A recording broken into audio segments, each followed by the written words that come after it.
dari kelas 6 BPKM, materi tentang sistem gerak.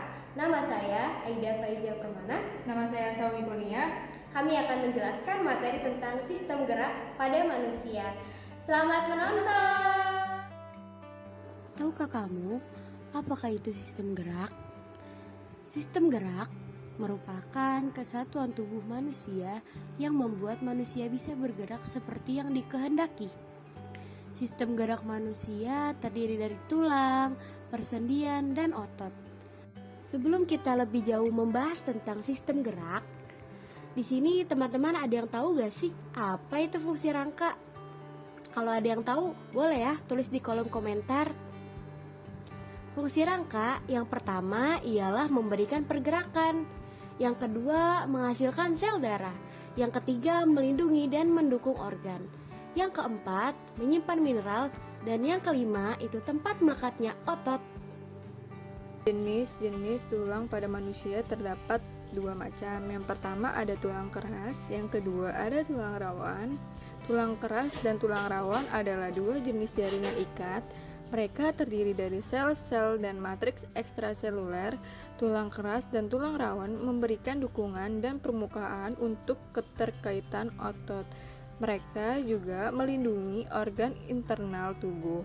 Tulang keras dan tulang rawan bersama dengan otot rangka membentuk kerangka vertebrata. Tulang keras dan tulang rawan berbeda menurut struktur, tipe, sel, jenis, dan fungsinya. Teman-teman tahu gak sih kalau bentuk tulang di dalam tubuh kita itu bermacam-macam loh. Yuk kita simak pemaparan tentang bentuk-bentuk tulang. Bentuk-bentuk tulang yang pertama ada tulang tidak beraturan. Kemudian ada tulang pipih, ada tulang pipa, tulang pendek, dan tulang sesamoid. Bermacam-macam juga ya tulang di dalam tubuh kita. Tulang tengkorak. Tulang tengkorak berbentuk pipih, saling berhubungan, dan membentuk rongga. Tulang tengkorak terdiri atas 22 buah tulang. 8 tulang diantaranya untuk membentuk tengkorak bagian kepala atau tempurung kepala, dan 14 tulang tengkorak di bagian muka atau wajah. Tulang ini mempunyai fungsi yang amat penting, yaitu melindungi otak, mata, dan telinga bagian dalam. Tulang tempurung kepala tersusun dari tulang dahi atau OS frontal, tulang kepala belakang atau OS occipital, tulang ubun-ubun atau OS parietal, tulang baji atau OS sphenoid, tulang tapis atau OS ethmoid, dan tulang pelipis atau OS temporal. Mari kita lanjut pembahasan tentang tulang belakang. Tulang belakang berada di bagian tengah tubuh yang berfungsi untuk menopang seluruh tubuh dan tempat pelekatan tulang rusuk. Setiap segmen atau ruas tulang belakang dapat bergerak sedikit. Tulang belakang berbentuk tulang pendek dan berjumlah 33 ruas yang terdiri atas 7 ruas tulang leher, 12 ruas tulang punggung, 5 ruas tulang pinggang, 5 ruas tulang kelangkang, dan 4 ruas tulang ekor. Tulang dada. Tulang dada merupakan tempat melekatnya tulang rusuk di bagian depan. Tulang dada terdiri atas 3 bagian, yaitu yang pertama, bagian hulu dada atau manubrium sterni. Yang kedua, bagian dada atau corpus sterni. Dan yang terakhir atau yang ketiga, itu bagian tajuk pedang, yaitu Posterius siphoidus. tulang gelang bahu. Tulang gelang bahu terdiri atas 2 tulang belikat dan 2 tulang selangka. Tulang belikat ini melekat pada tulang rusuk. Tulang belikat berbentuk segitiga pipih dan memiliki tonjolan yang menyerupai paruh burung gagak, disebut juga proseus coracoid. Sedangkan tulang selangka melekat pada tulang dada.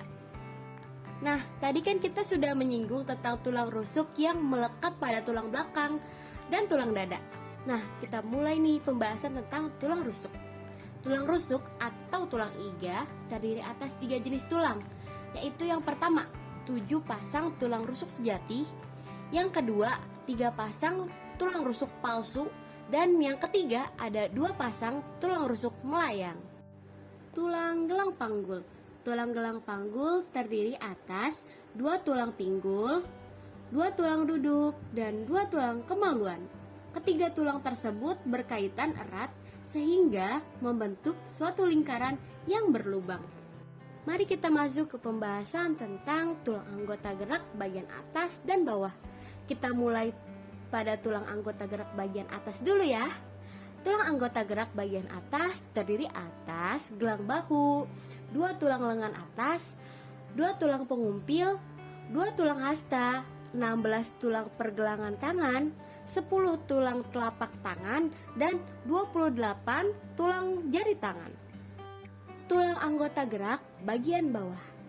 Tulang anggota gerak bagian bawah terdiri atas gelang panggul, 2 tulang paha, 2 tulang tempurung lutut, 2 tulang kering, 2 tulang betis, 14 tulang pergelangan kaki, 10 tulang telapak kaki, dan 28 tulang jari kaki. Kaki atau tungkai memiliki fungsi utama untuk menopang berat tubuh dan mengatur gerak tubuh ketika berjalan. Sumsum tulang pada manusia itu ada 2 macam loh. Yang pertama ada sumsum tulang merah atau medulla ossea rubra. Sumsum tulang merah merupakan tempat pembuatan sel darah merah. Pada anak-anak, sumsum tulang merah terdapat pada tulang tengkorak. Sedangkan pada orang dewasa, sumsum merah terdapat antara lain pada tulang tengkorak, ruas tulang belakang, dan tulang rusuk. Yang kedua, yaitu sumsum tulang kuning atau medulla ossea flava, terdapat pada tulang anggota gerak orang dewasa. Sumsum kuning ini terbentuk dari campuran sel jaringan ikat, misalnya pada jaringan lemak dan sumsum merah. Tahukah kamu ada berapa macam tipe otot pada manusia?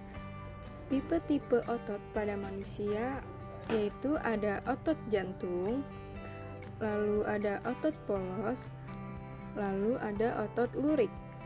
Otot polos merupakan otot yang bekerja tanpa kita sadari atau kehendaki. Otot polos bekerja atas perintah otot dan kebutuhan tubuh. Otot ini tersebar di seluruh tubuh, mulai dari saluran pernapasan, rahim, kandung kemih, hingga saluran pencernaan. Seperti penjelasan di atas, boleh dibilang otot polos bekerja tanpa kita sadari. Otot ini bekerja atas perintah otak dan kebutuhan tubuh. Apa saja fungsi otot polos dalam tubuh manusia? Otot polos memiliki berbagai fungsi karena tersebar di berbagai organ tubuh. Fungsi otot ini cukup beragam, bergantung pada letak dan posisi di dalam tubuh. Contohnya, yang pertama itu otot polos di saluran pencerna perjalanan makanan. Lalu yang kedua, otot polos di kandung kemih bekerja menahan dan melepaskan urin. Lalu yang ketiga, otot polos pada mata berfungsi untuk mengubah ukuran iris dan mengubah bentuk lensa mata. Yang kedua ada otot lurik. Otot lurik merupakan otot yang terletak pada rangka manusia. Otot ini termasuk dalam otot volunteer yang artinya harus digerakkan secara sadar, sehingga otot ini juga disebut dengan otot sadar. Otot rangka terdiri atas sel-sel otot, jaringan penghubung, sel-sel saraf, dan pembuluh darah. Otot lurik memiliki bentuk seperti serabut-serabut halus memanjang miofibril dan mengandung banyak mitokondria dan inti sel di bagian tepi. Pada otot lurik, tampak garis terang yang dibatasi oleh garis gelap.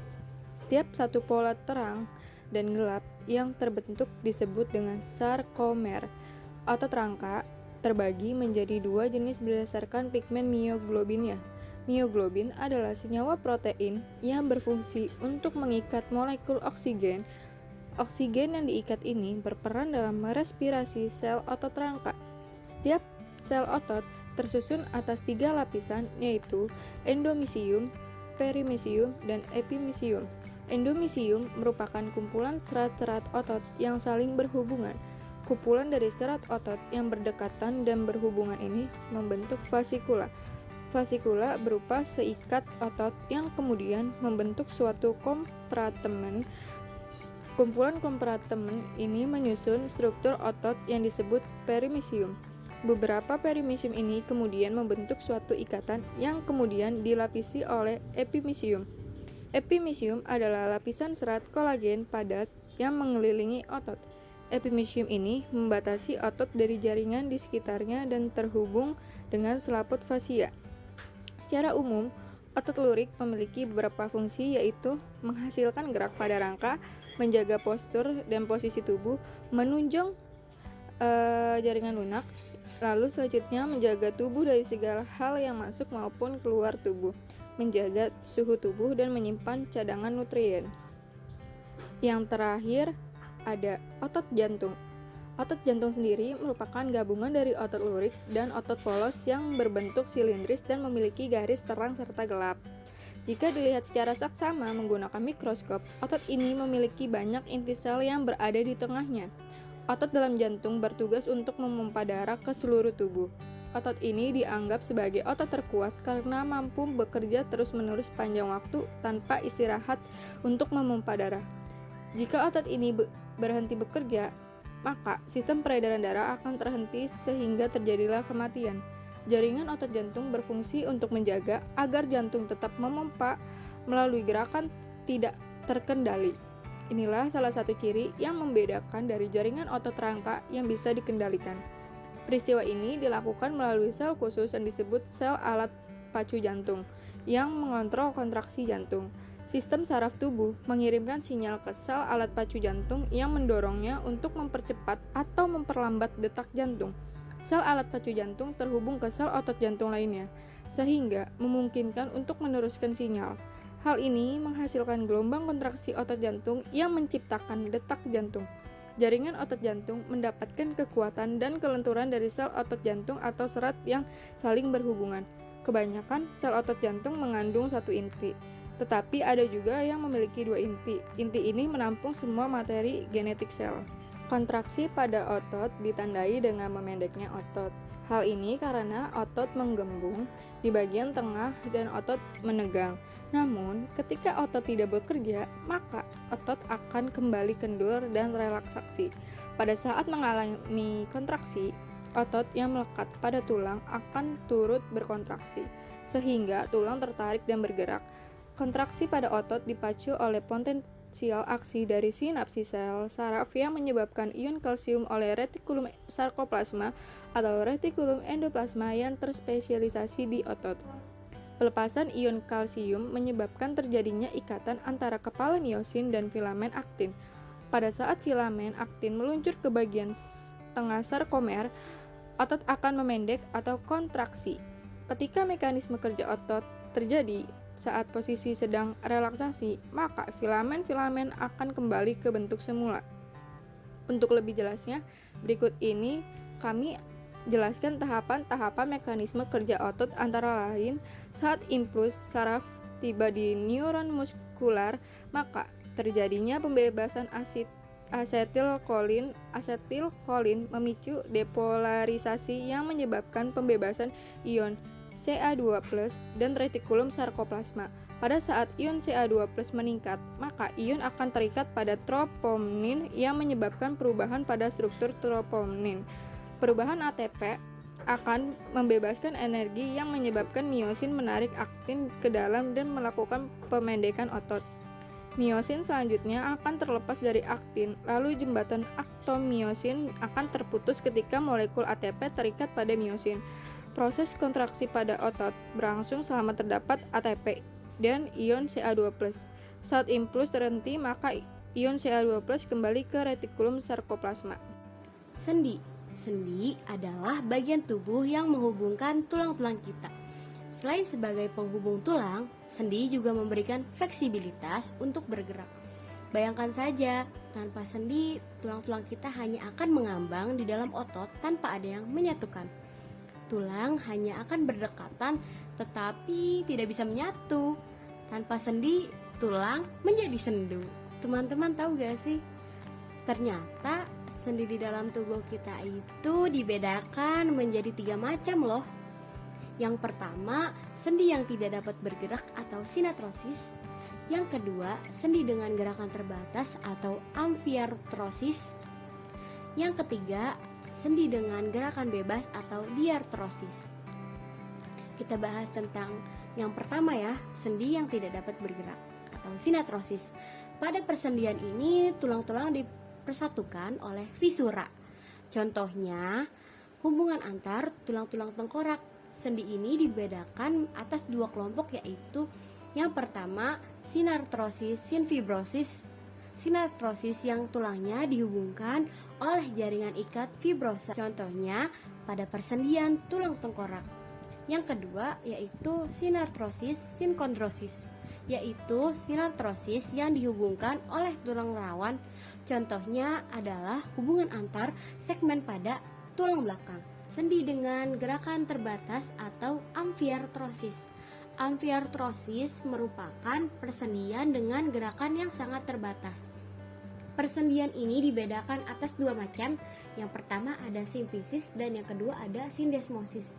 Simfisis adalah tulang yang dihubungkan oleh jaringan tulang rawan yang berbentuk seperti cakram. Contohnya adalah hubungan antara ruas-ruas tulang belakang. Yang kedua ada sindesmosis. Sindesmosis adalah tulang yang dihubungkan oleh jaringan ikat serabut dan ligamen. Contohnya adalah persendian antara fibula dan tibia. Diartrosis atau sendi dengan gerakan bebas. Diartrosis ini merupakan persendian dengan gerakan tanpa batas atau bebas, dan mobilitasnya pun cukup besar. Umumnya ditemukan pada hubungan antara tulang-tulang panjang. Persendian diartrosis ini dibedakan atas 6 macam loh. Yang pertama ada sendi putar atau pivot. Yang kedua ada sendi engsel atau plane. Yang ketiga ada sendi plana atau saddle. Yang keempat ada sendi peluru atau hing. Yang kelima ada sendi gulung atau kandiloid. Yang keenam ada sendi peluru Demikianlah video atau dari kami. ball and Semoga socket. bermanfaat. Jangan lupa di like, comment, And share.